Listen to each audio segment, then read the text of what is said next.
প্রচুর বৃষ্টি হচ্ছে। এই বাসাটা দেখো, টিন লাগানো, তো বাসাটা অনেক সুন্দর লাগতেছে দেখতে। এই যে দেখেন বৃষ্টিতে ভিজে মানুষ আসতেছে। এই মহিলা বৃষ্টির মধ্যে ভিজে পেয়েছে কলা গাছগুলো।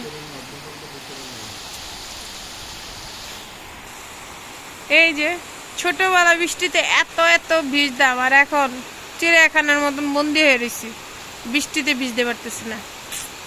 একটা দুঃখ। তোমাদের মতন না, তোমার মতন না, শুধু ঝগড়া করো।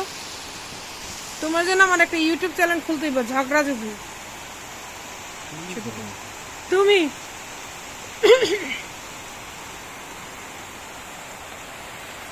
চলো আমরা সাথে যাই, বৃষ্টিতে ভিজি। যাবে না? না গেলে না যাবা। প্রচুর বৃষ্টি, প্রচুর বৃষ্টি হচ্ছে। আর এই গাছগুলো দেখতে আরো বেশি লাগছে। টিনের চালের বৃষ্টি পড়ে টাপুর টুপুর।